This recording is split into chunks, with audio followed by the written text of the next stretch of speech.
Hello everyone. So NEET crash course के अंदर एक तरफ हमने ट्वेल्थ का सॉल्यूशन जो है वो स्टार्ट कर दिया था, वो आधा हो चुका है। अनफॉर्चुनेटली कुछ पर्सनल वर्क की वजह से हम उसको कंटिन्यू नहीं कर पाए, बट आज वो पूरा हो जाएगा। और उसके साथ साथ मैं 11th के सिलेबस में से केमिकल बॉन्डिंग, जो कि एक इम्पोर्टेंट चैप्टर है नीट पॉइंट ऑफ व्यू से, वो मैं आज स्टार्ट कर रहा हूँ। कोशिश करेंगे इसको वाइंड अप करने की जितना हो जाएगा। तो सीधा स्टार्ट करते हैं। केमिकल बॉन्डिंग में सबसे पहली बात आपको क्या समझनी है, देखिए ये जो चैप्टर है ये पूरा कुछ सेक्शंस के अंदर डिवाइडेड है और सेक्शन वाइज हम उसको करेंगे।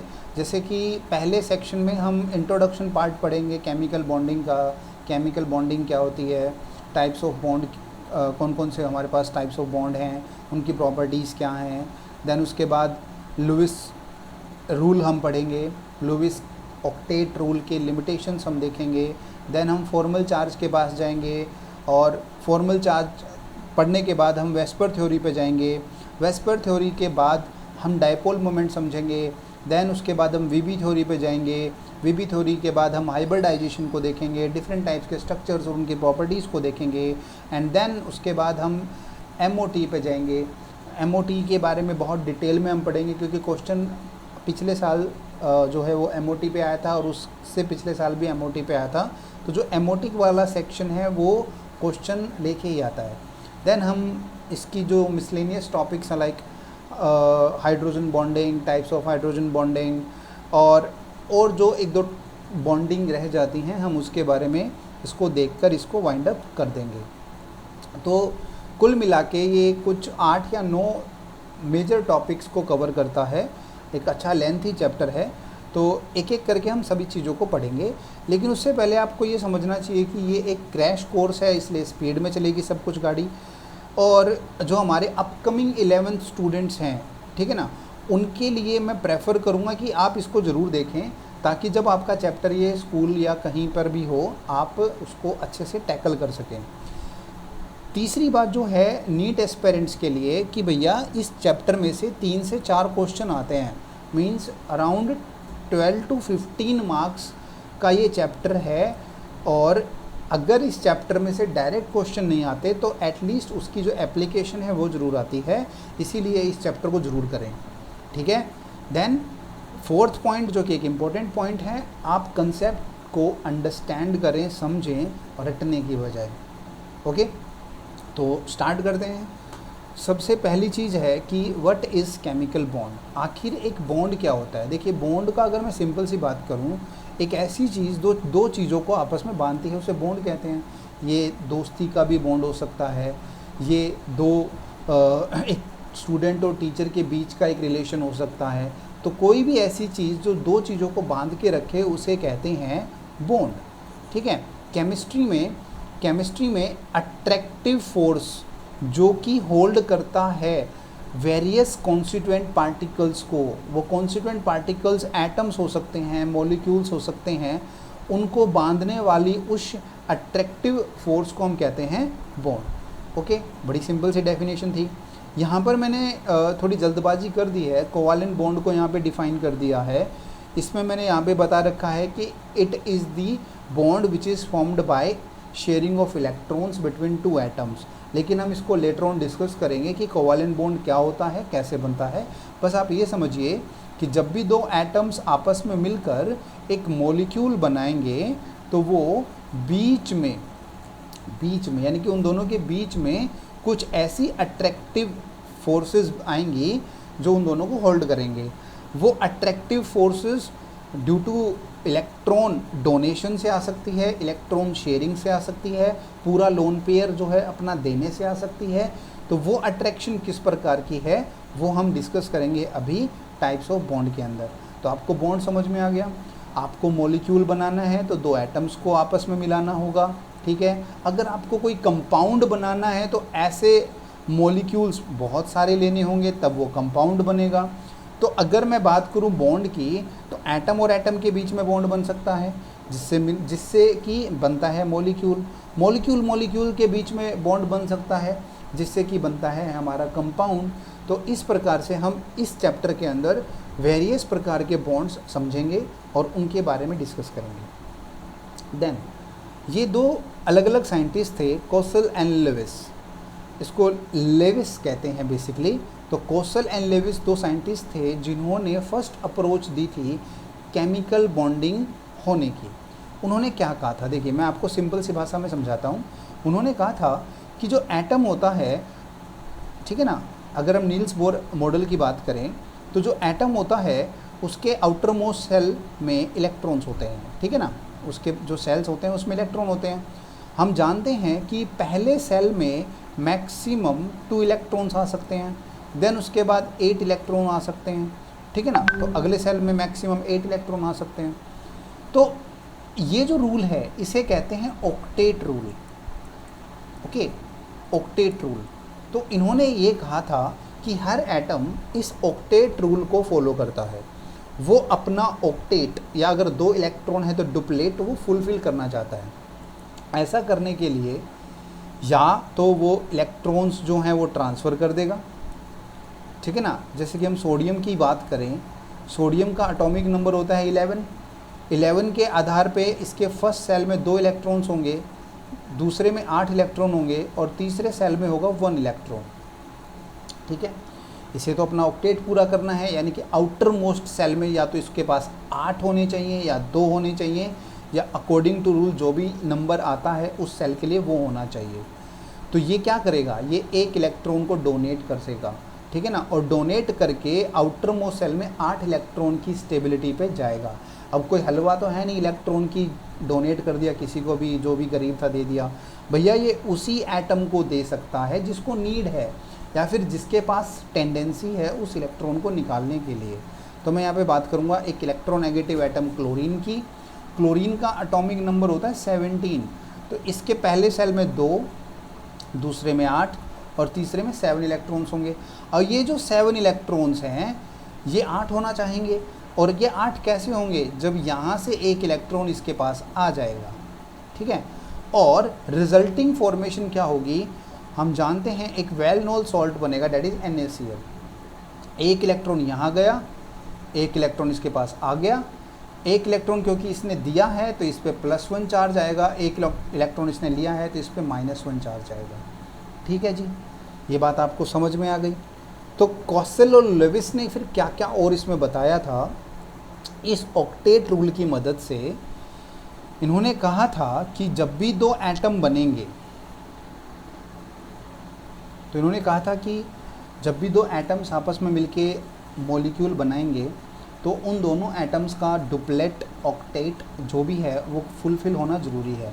जैसे कि इन्होंने यहाँ पर हाइड्रोजन एग्जाम्पल के तौर पे दिखा रखा है। हाइड्रोजन के पास 1 इलेक्ट्रॉन होता है और वहीं दूसरे हाइड्रोजन के पास भी 1 इलेक्ट्रॉन होता है। अब इस हाइड्रोजन को अपना डुप्लेट पूरा करना है तो ये 1 इलेक्ट्रॉन अपना इसके साथ शेयर कर देगा और इसका इलेक्ट्रॉन अपने ऑर्बिटल में ले आएगा, जिससे कि इस हाइड्रोजन के पास 2 इलेक्ट्रॉन्स हो जाएंगे और इस हाइड्रोजन के पास भी 2 इलेक्ट्रॉन्स हो जाएंगे, एंड रिजल्ट जो बनेगा वो बनेगा H2। ओके गाइस, सो ये जो मैंने सिम्बॉलिकली रिप्रेजेंट किया है hydrogen with its valence electron is known as Lewis representation.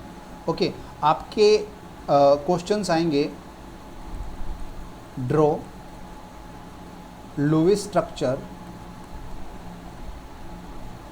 Of the following. ये क्वेश्चन जो है पहला क्वेश्चन बनता है यहाँ से, तो आपको लुईस स्ट्रक्चर ड्रॉ करने आने चाहिए। लुईस स्ट्रक्चर कैसे ड्रॉ करते हैं या फिर लुईस सिंबल किसे कहते हैं, ये मैं आपको अपनी जो वाइट बोर्ड है उस पर मैं आपको बता रहा हूँ। Let's see, but before knowing the Lewis structure, ज़रा लुईस सिंबल्स के बारे में समझ लेते हैं। हमें लुईस सिंबल में क्या क्या याद रखना है, कैसे लुईस स्ट्रक्चर बनाने हैं, उसके कुछ रूल्स होते हैं, वो एक बार हम समझ लेते हैं। सबसे पहली बात, हम लुईस सिंबल जो है वो एटम का सिंबल लेंगे और उसके साथ हम वैलेंस इलेक्ट्रॉन अटैच करेंगे। जैसे कि यहाँ पर लिथियम है, लिथियम का एटॉमिक नंबर हम सब जानते हैं, डैट इज़ 3। तो इसका पहला जो शेल है उसमें 2 इलेक्ट्रॉन हो गए, that is completely filled. Then इसके बाद आएगा 1 इलेक्ट्रॉन, ये इसका वैलेंस इलेक्ट्रॉन है बच्चों, दिस इज़ वैलेंस इलेक्ट्रॉन। तो हम लुईस सिंबल के अंदर इसको रिप्रेजेंट करेंगे, जैसा कि यहाँ पर रिप्रेजेंट किया हुआ है, lithium with its 1 electron, that dot represent the electron. Again beryllium का एटॉमिक नंबर 4 है, फर्स्ट सेल में 2 electrons, that is completely filled, then 2 electrons, these 2 electrons are represented by these 2 dots. Then boron 3 electrons, carbon 4 electrons, nitrogen 5 electrons, oxygen के पास 6, fluorine के पास 7, neon के पास 8, that is completely filled, that is why it is a noble gas.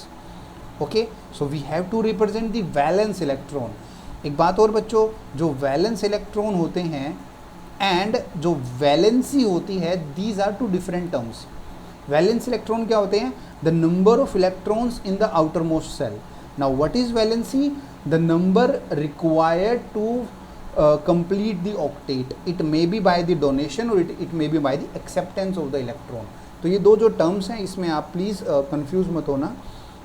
Now अगर आपको ये बात समझ में आ गई है कि लुईस सिंबल क्या होते हैं, देन हम लुईस स्ट्रक्चर ड्रॉ करेंगे on our white board. So guys, हम यहाँ पर ड्रॉ करने जा रहे हैं लुईस स्ट्रक्चर, और मैं आपको basically CH4 that is methane, H2O that is water, H2SO4 that is sulfuric acid, इन तीनों के लुईस स्ट्रक्चर ड्रॉ करूँगा। देखिए CH4 बहुत आसान है। हम पहला जो काम करेंगे, हर एक चीज़ के अंदर हम ढूंढेंगे सेंट्रल एटम। सेंट्रल एटम जो होगा उसको हम ढूंढेंगे। सेंट्रल एटम कौन सा होगा? जो कम नंबर में होगा, ठीक है ना। जैसे कि यहाँ पर CH4 की बात करें तो कार्बन मुझे सेंट्रल एटम दिखाई दे रहा है, H2SO4 की बात करें तो सल्फ़र मुझे सेंट्रल एटम दिखाई दे रहा है, तो मैं यहाँ पर कार्बन को ले लूँगा, ठीक है। कार्बन के जो वैलेंस इलेक्ट्रॉन्स हैं मैं उसको ड्रॉ कर लूँगा, डैट इज़ 4। तो ये मैंने कार्बन के वैलेंस इलेक्ट्रॉन यहाँ पर रिप्रेजेंट कर दिए। देन उसके बाद मैं हाइड्रोजन को यहाँ पर रिप्रेजेंट करूँगा along with its valence electron. Hydrogen के वैलेंस इलेक्ट्रॉन 1 है, तो मैंने 4 हाइड्रोजन यहाँ पर ले लिए। 4 क्यों? क्योंकि पहली बात तो देखिए फॉर्मूले में 4 हाइड्रोजन थे। दूसरा, मैंने इनको ऐसे क्यों रिप्रेजेंट किया? देखिए ऐसा करने से अगर मैं सेंट्रल एटम कार्बन के टोटल इलेक्ट्रॉन्स काउंट करूँगा तो 1 2 3 4 5 6 7 8, तो इसके 8 इलेक्ट्रॉन हो गए। दूसरा, हाइड्रोजन अपना डुप्लेट पूरा करना चाहता है, तो इसने ये इलेक्ट्रॉन इसके साथ शेयर किया, तो उसका इलेक्ट्रॉन भी अपने साथ शेयर किया, तो इसका डुप्लेट पूरा हो गया।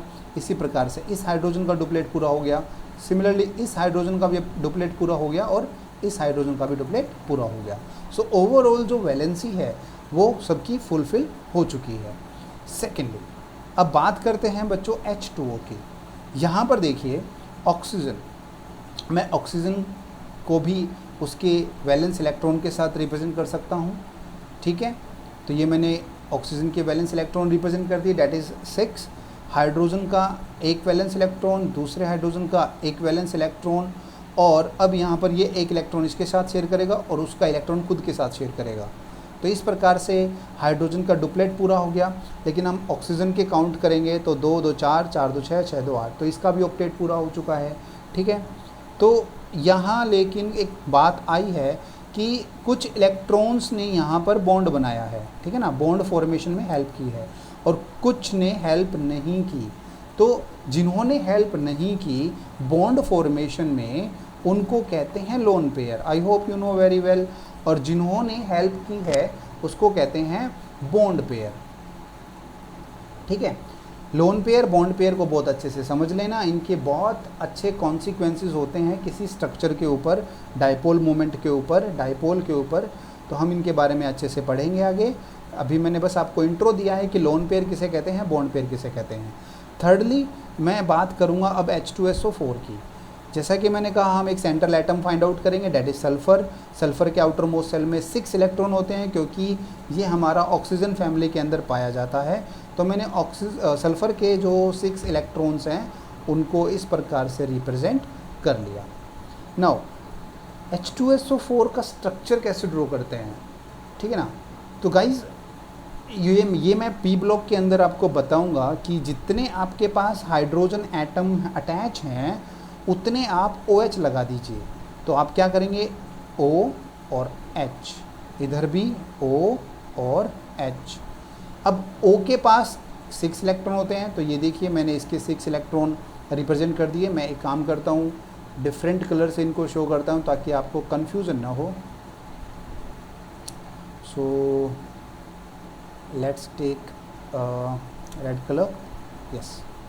सो ऑक्सीजन का 1 इलेक्ट्रॉन, 2 3 4 5 6। इसी प्रकार से ऑक्सीजन का 1 2 3 4 5 6। ओके गाइस, तो 2 OH हमने अटैच कर दिए हैं। इट मीन्स हमारे हाइड्रोजन कंप्लीट जा चुके हैं, 2 ऑक्सीजन इसमें से जा चुकी है। अब बचे 2 ऑक्सीजन, तो इन 2 ऑक्सीजन को हम यहाँ पर अटैच करेंगे विद डबल बॉन्ड। मीन्स 1 2 3 4 5 6, 3 4 5 6। तो ऑक्सीजन के वैलेंस इलेक्ट्रॉन मैंने यहाँ पे शो कर दिए, ठीक है। बच गए हाइड्रोजन, तो इसके लिए भी मैं अलग कलर यूज़ कर लेता हूँ। तो let choose yellow colour. So this is yellow colour, और यहाँ पर मैं हाइड्रोजन का 1 इलेक्ट्रॉन शो कर देता हूँ। थोड़ा सा लाइट दिख रहा है, बट आप समझ गए होंगे। जो ब्लैक डॉट्स हैं that is the valence electron of sulphur, जो रेड डॉट्स हैं that is the valence electron of oxygen, जो येलो डॉट है जो कम दिख रहा है वो है वैलेंस इलेक्ट्रॉन ऑफ हाइड्रोजन। अगर आप वैलेंसी काउंट करें इस हाइड्रोजन की, तो इस हाइड्रोजन के पास 2 इलेक्ट्रॉन आ चुके हैं। 2 इलेक्ट्रॉन कहाँ से आए? एक खुद का इलेक्ट्रॉन और एक ऑक्सीजन का इलेक्ट्रॉन। इसी प्रकार से इस ऑक्सीजन के वैलेंस इलेक्ट्रॉन काउंट करेंगे तो 1 2 3 4 5 6 7 8। इसी प्रकार से इसका, इसका, इसका और इसका वैलेंसी पूरी हो चुकी है, और डुप्लेट जो है वो इसका पूरा हो चुका है। बट अगर हम सल्फ़र के काउंट करें तो 1 2 3 4 5 6 7 8 9 10 11 12, ओ माय गॉड, 12 इलेक्ट्रॉन्स। ये तो सर ऑक्टेट रूल को जो है वायलेट करने लग गया, मतलब कि इसको मान ही नहीं रहा। हाँ जी, नहीं मानेगा। ये बस स्ट्रक्चर तो बनता है ना, वेल नोन एसिड है, किंग ऑफ द एसिड है H2SO4, लेकिन स्टिल ये ऑक्टेट रूल को नहीं मानता। तो ये जो चीज़ आई है, ये आई है लुईस रूल की लिमिटेशन, ठीक है ना। नथिंग इज़ परफेक्ट, लिमिटेशन तो मिलेंगी मिलेंगी। तो जो पहली लिमिटेशन हमने इस स्ट्रक्चर के साथ समझी वो क्या थी? वो थी मैक्सिमम ऑक्टेट और एक्सपेंडेड ऑक्टेट। इसको 2 बातों से जाना जाता है। मैक्सिमम ऑक्टेट आपको कुछ बुक्स में दिखाई देगा, मैक्सिमम बुक्स में आपको एक्सपेंडेड ऑक्टेट रूल दिखाई देगा। What is expanded octet rule? When the electron in the outer most shell surplus the octet rule, ठीक है ना। तो उसको कहते हैं मैक्सिमम ऑक्टेट रूल या एक्सपेंडेड ऑक्टेट रूल। ऐसा क्यों हुआ, इसका रीज़न बता देता हूँ। देखिए, S के पास क्या था? एक d ऑर्बिटल था जो कि वैकेंट था, खाली था। तो जब इलेक्ट्रॉन्स लेने की बारी आई, उसने अपने S ब्लॉक को भर लिया, P ब्लॉक को भर लिया, लेकिन उसके पास D भी खाली था जिसमें 5 सब सेल्स होते हैं, 1 2 3 4 5। तो वो उसने इलेक्ट्रॉन्स को उसके अंदर भी भरना स्टार्ट कर लिया, इसीलिए ये एक्सपेंड हो गया था, और एक्सपेंड होने की वजह से ये बन गया था, ठीक है। 2 लिमिटेशंस और हैं बच्चों, एक है ऑड इलेक्ट्रॉन स्पीसीज और एक है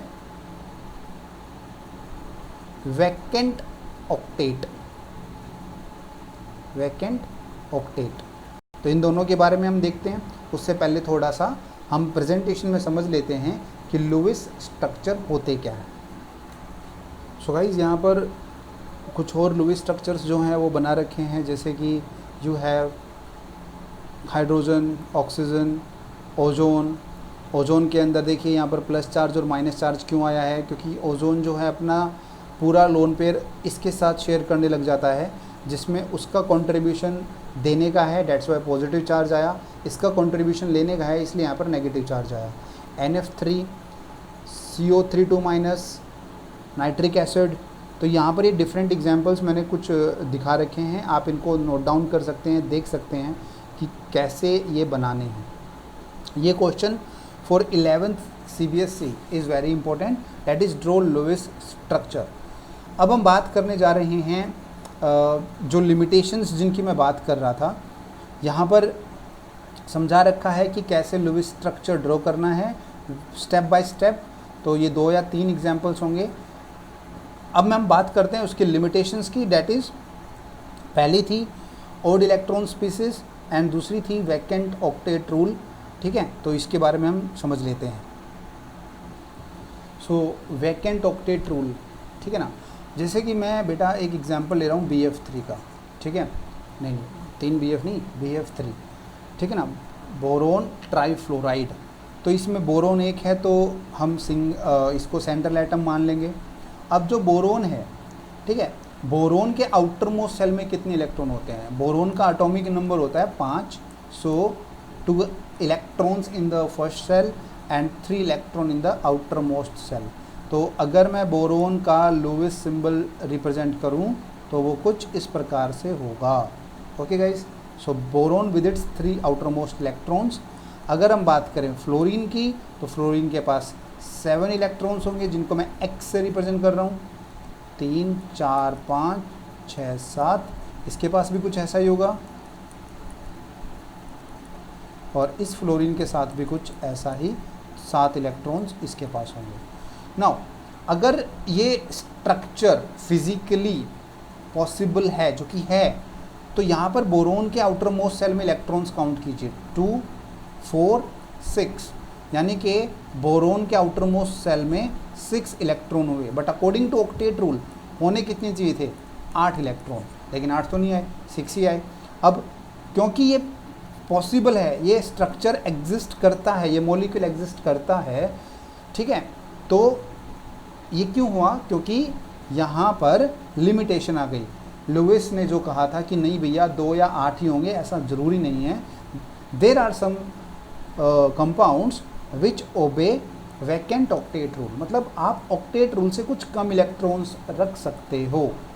BeF2 बेरियम डाइफ्लोराइड, ये भी इसका एक अच्छा एग्जाम्पल है। Be, ठीक है ना, आउटर मोस्ट सेल में 2 इलेक्ट्रॉन, फ्लोरीन के आउटर मोस्ट सेल में 7 इलेक्ट्रॉन, जो कि यहाँ पर हैं। लेकिन इस Be के पास कितने इलेक्ट्रॉन आए? That is 4। ऑल्दो एल्यूमिनियम या बेरिलियम जो है वो डाइमराइजेशन कर लेते हैं, डाइमराइजेशन से इसके पास 8 इलेक्ट्रॉन आ जाएंगे बाय द शेयरिंग। और एल्यूमिनियम भी जो है हमारा Al2 जो AlCl3 जो है वो भी डाइमराइजेशन कर लेता है।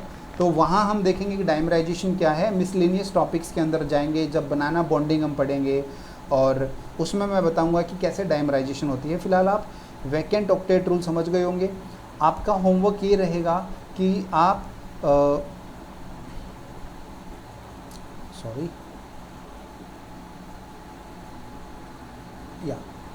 तो आपका होमवर्क ये रहेगा कि आपको कुछ स्ट्रक्चर्स ड्रॉ करने हैं जिसमें आप जनरल जो सिंपल लुईस स्ट्रक्चर हैं वो बताएंगे। एक काम करूँगा मैं एक क्वेश्चन का पेज भेज दूँगा, आप उसमें से देख के कर सकते हैं। आपको आज कम से कम 10 या 12 लुईस स्ट्रक्चर ड्रॉ करने हैं, ठीक है। तो हमारी 2 लिमिटेशंस हो चुकी हैं, एक्सपेंडेड भी हमने देख लिया, वैकेंट भी देख लिया। अब हम देखने जा रहे हैं ऑड इलेक्ट्रॉन स्पीसीज। जैसा कि नाम से पता चल रहा है, जहाँ पर सेंट्रल एटम के पास ऑड इलेक्ट्रॉन आ जाए, मतलब कि 1 3 5 ऐसे इलेक्ट्रॉन्स आ जाएं, तो उसके अंदर कैसे लुईस स्ट्रक्चर ड्रॉ होगा उसके बारे में हम देख रहे हैं। इसके अंदर भी मैं आपको एग्जांपल से समझाऊंगा। यहाँ पर नाइट्रोजन जो हैं वो ज़रूर यूज़ होंगे क्योंकि यही एक ऑड इलेक्ट्रॉन स्पीसीज बनाने वाले हैं। Nitrogen oxide, this is nitric oxide and nitrogen dioxide. तो इन दोनों के एग्जाम्पल से मैं आपको समझाऊंगा कि क्या होते हैं ऑड इलेक्ट्रॉन स्पीसीज। देखिए यहाँ पर नाइट्रोजन और ऑक्सीजन के अगर हम वैलेंस इलेक्ट्रॉन्स को ड्रॉ करें तो 1 2 3 4 एंड 5, क्योंकि इसके आउटर मोस्ट सेल में 5 इलेक्ट्रॉन होते हैं। 1 2 3 4 5 6, तो इसके आउटर मोस्ट सेल में 6 इलेक्ट्रॉन्स होते हैं। अब यहाँ पर ऑक्सीजन भाई साहब की तो वैलेंसी पूरी हो गई, 1 2 3 4 5 6 7 8, इसके तो 8 हो गए। लेकिन अगर हम बात करें नाइट्रोजन की तो 1 2 3 4 5 6 7, 2 3 4 5 6 7, तो 7 इलेक्ट्रॉन्स, ठीक है। और एक इलेक्ट्रॉन यहाँ अलग से है, इसको चलो लोन पेयर मान लेंगे, इनको हम लोन पेयर मान लेंगे, लेकिन ये इलेक्ट्रॉन अलग से है। और जब ये इस प्रकार से एक इलेक्ट्रॉन अलग से होता है उसे कहते हैं ओड इलेक्ट्रॉन स्पीसीज। चलिए NO2 को समझने की कोशिश करते हैं। N हमारा central atom with 5 valence electron, oxygen हमारा साइड में एटम लग जाएगा 6 इलेक्ट्रॉन के साथ, और यहाँ पर भी 6 इलेक्ट्रॉन के साथ। आप फिर से देख रहे हैं कि ये जो एक इलेक्ट्रॉन है डैट इज़ अलग से बेचारा अलग थलग पड़ गया है, that is 1 electron, that is odd electron species. यहाँ पर ये डबल बॉन्ड बना लेंगे और इसकी 8 वैलेंस इलेक्ट्रॉन हो गए, इसके 8 हो गए, लेकिन ये बेचारा फिर भी 7 पे है। बट अच्छी बात ये है ये बनता है। NO2 एक वेल नोन गैस है, NO2, ठीक है ना, नाइट्रोजन डाइऑक्साइड एक वेल नोन गैस है, इसी प्रकार से NO भी बनता है। बात समझ में आ गई। ओड इलेक्ट्रॉन स्पीसीज किसे कहते हैं? तो इसकी जो 3 लिमिटेशंस थी वो हम देख चुके हैं। तीनों लिमिटेशंस पे क्वेश्चन बनते हैं, आप उसको ज़रूर कर लें। सो गाइज मैंने फर्स्ट पार्ट जो covalent bond, ionic bond, types of bond, ये सब स्किप कर दिया है। ये मैं उन बच्चों को ज़रूर कराऊंगा जो अभी 11th में आए हैं, लेकिन जो बच्चे नीट की तैयारी कर रहे हैं वो समझ सकते हैं कि कोवालेंट बॉन्ड क्या होता है, आयोनिक बॉन्ड क्या होता है, उन दोनों के बीच में डिफरेंसेस क्या हैं, कौन सा मॉलिक्यूल कोवालेंट बनाएगा, कौन सा मॉलिक्यूल आयोनिक बनाएगा। आई होप आपको ये सब बातें पता होनी चाहिए। अगर नहीं पता है तो आप मुझसे पूछ सकते हैं in the doubt session. Now अब ये एक इम्पोर्टेंट टॉपिक आ चुका है, that is formal charge. Okay, so what do you mean by formal charge? देखिए फॉर्मल चार्ज क्या होता है, हम इसकी डिटेल पे ना जाएं तो ज़्यादा अच्छा रहेगा। इसको कैलकुलेट कैसे करते हैं हम उस पे जाते हैं। जब भी एक मॉलिक्यूल जो है बनता है तो उसमें क्या होता है कि एक पर्टिकुलर एटम या तो इलेक्ट्रॉन शेयर करता है, और वो कैसे शेयर कर सकता है, या तो वो डोनेट कर देता है दूसरे एटम को, या फिर वो म्यूचुअल शेयरिंग कर लेते हैं। जब वो डोनेट कर देता है तो उस पर पॉजिटिव चार्ज आ जाता है, और जो दूसरा एटम है जो ले लेता है उस पर नेगेटिव चार्ज आ जाता है। और कुछ एटम कुछ नहीं करते, म्यूचुअल शेयरिंग करते हैं, ना तो दिया ना लिया, या फिर यूँ कहूँ दे भी दिया और ले भी लिया, तो उस केस में जो फॉर्मल चार्ज है वो 0 आ जाता है। मतलब कि मॉलिक्यूल के अंदर ही जो लेन देन हो रही है, उस लेन देन के अंदर किसने क्या खोया क्या पाया, उस चीज़ को हम रिप्रेजेंट करते हैं फॉर्मल चार्ज से। तो how to calculate a formal charge on a atom, ध्यान से सुनो मैं क्या बोल रहा हूँ, ऑन ए एटम, कि किसी एटम पर फॉर्मल चार्ज क्या होगा, उसका फॉर्मूला ये रहा हमारे सामने।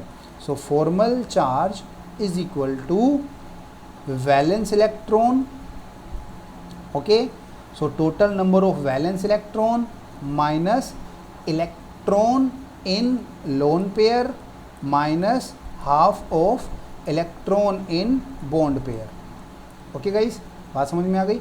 अच्छा, ये पर्टिकुलर एटम का होता है, ये पर्टिकुलर एटम का होता है। जैसे कि मान लो मैं ओजोन लेता हूँ O3, तो O3 के अंदर 3 एटम्स हैं, तो तीनों का ही हम क्या निकालेंगे, फॉर्मल चार्ज निकालेंगे। कैसे निकालेंगे? सबसे पहले हम ओजोन का लोवेस्ट स्ट्रक्चर जो है ड्रॉ करेंगे। हर एक मॉलिक्यूल का जिसका भी फॉर्मल चार्ज पूछा है, जिस भी एटम का फॉर्मल चार्ज पूछा है, उसमें आप लोवेस्ट स्ट्रक्चर जो है वो ड्रॉ करेंगे। लोवेस्ट स्ट्रक्चर ड्रॉ करने के तरीके मैं बता चुका हूँ। लोवेस्ट स्ट्रक्चर ड्रॉ करने के बाद फिर हम इस फॉर्मूले को अप्लाई करेंगे और फॉर्मल चार्ज निकालेंगे। चलिए मैं आपको एक एग्जांपल के साथ बता देता हूँ।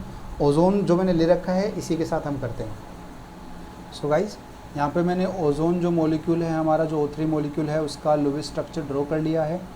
O जो है सेंट्रल एटम है ये वाला, इसके आउटर मोस्ट सेल में 6 रेड इलेक्ट्रॉन्स, इस O के आउटर मोस्ट सेल में 6 ब्लैक इलेक्ट्रॉन्स, एंड इस O के आउटर मोस्ट सेल में भी 6 ब्लैक इलेक्ट्रॉन्स। सोचने वाली बात यह है कि ये 2 इलेक्ट्रॉन्स इसके साथ शेयर कर लेगा और ये अपने 2 इलेक्ट्रॉन्स इसके साथ शेयर कर लेगा, यानी कि आपस में ये म्यूचुअल शेयरिंग कर लेंगे। तो इसके नंबर ऑफ इलेक्ट्रॉन्स जो आउटर मोस्ट सेल में है 8 हो गए, 1 2 3 4 5 6 7 8। इसी प्रकार से इसके 8 हो गए। और इसके साथ क्या हुआ, इसने अपने दोनों इलेक्ट्रॉन्स इसको डोनेट कर दिए, और जब भी एक एटम दूसरे एटम को पेयर ऑफ इलेक्ट्रॉन्स डोनेट करता है तो उससे बनने वाले बॉन्ड को हम कहते हैं कोऑर्डिनेशन बॉन्ड। 12th क्लास के अंदर इस बॉन्ड पर पूरा का पूरा चैप्टर है भाई, कोऑर्डिनेशन बॉन्ड। अब देखो इससे क्या होगा, इसने इसको शेयर किए हैं, मतलब इसको कम्प्लीटली दे नहीं दिए भाई लेके चला जाए, ऐसा कुछ नहीं है। इसने इसके को देकर इस अपने साथ बांध लिया है, और ऐसा करने से इसके 8 हो गए, इसके तो 8 ऑलरेडी हो गए थे और इसके 8 हो चुके हैं। ठीक है बेटा, क्या सर ये इसी को देगा, 3 वाले एटम को देगा? जी नहीं, ये ऐसा भी हो सकता था, ये ऐसा भी हो सकता था, ये फर्स्ट वाले को भी दे सकता था। नाउ अब बात करते हैं इनके फॉर्मल चार्ज की। तो formal charge of first atom, हम फॉर्मूला लगाएंगे valence electron of the atom, जिसका हम निकाल रहे हैं माइनस लोन पेयर, इस पे अगर एसोसिएटेड हैं माइनस हाफ बॉन्ड पेयर। तो वैलेंस इलेक्ट्रॉन अगर फर्स्ट की बात करें, इसके पास 6 वैलेंस इलेक्ट्रॉन है, माइनस इसके पास electrons in the lone pair that is 1 2 3 4, that is 4 minus half electron in the bond pair, again 1 2 3 4, that is 4। Okay, so 2 2 4, 4 2 6, so 6 minus 6 is equal to 0। Obvious सी बात है, इस वन एटम ने 2 electron अगर दिए हैं तो इस ऑक्सीजन एटम ने 2 इलेक्ट्रॉन इसको वापस भी किए हैं, इसीलिए इसके ऊपर जो फॉर्मल चार्ज आया वो 0 आया। लेकिन अगर हम बात करें फॉर्मल चार्ज सेकंड की, तो इसमें देखिए वैलेंस इलेक्ट्रॉन ऑब्वियसली 6 होंगे, minus electron in the lone pair, तो यहाँ पर मुझे सिर्फ 2 ही दिखाई दे रहे हैं, तो 2 minus electron in the bond pair, तो देखिए 4 इलेक्ट्रॉन यहाँ पे हैं, 2 यहाँ पे हैं, तो 1/2 into 6, so 3 3 2 5, 6 minus 5 that is +1। Obvious सी बात है, इसने भैया इलेक्ट्रॉन दिए हैं थर्ड एटम को।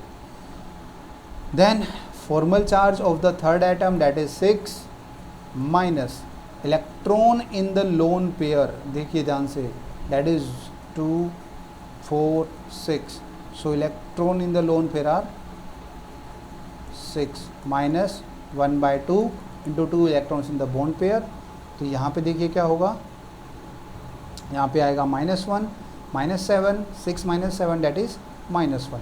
क्योंकि इसने सेकंड वाले एटम से इलेक्ट्रॉन लिए हैं, इसीलिए इसका फॉर्मल चार्ज आ गया नेगेटिव, इसने दिए थे फॉर्मल चार्ज पॉजिटिव, और इन भाई साहब ने कुछ नहीं किया था, जितने दिए थे उतने ही ले लिए थे, फॉर्मल चार्ज 0। तो आई होप आप फॉर्मल चार्ज जो है वो निकालना सीख गए होंगे। मैं होमवर्क के लिए आपको H2SO4 दे रहा हूँ, आपको सल्फ़र का फॉर्मल चार्ज बताना है। अच्छा गाइस, यहाँ पे कुछ बच्चे बहुत कंफ्यूज रहते हैं। एक क्वेश्चन आता है, find the oxidation state of sulphur, and मैं यहाँ पर कह रहा हूँ find the formal charge of sulphur. तो ऑक्सीडेशन स्टेट मत लिख के आ जाना भैया, नंबर में आता है, यहाँ पर इसकी ऑक्सीडेशन स्टेट आएगी +6, ठीक है, लेकिन फॉर्मल चार्ज आएगा 0। ओके, फॉर्मल चार्ज आएगा 0। तो ऑप्शंस मान लो 4 है आपके पास ABCD, जिसमें +6 भी है +0 भी है।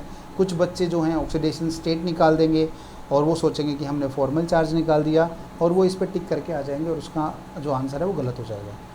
तो आई होप आपको फॉर्मल चार्ज तक बातें समझ में आ गई। अगर आपने फॉर्मल चार्ज तक बातें समझ में आ गई हैं तो मुबारक हो, आपको पार्ट 1 समझ में आ गया है। जैसा कि मैंने कहा था, इसके 7 या 8 पार्ट हैं, तो विद 2 पार्ट्स मैं मिलता हूँ आपके साथ नेक्स्ट वीडियो में। Thank you.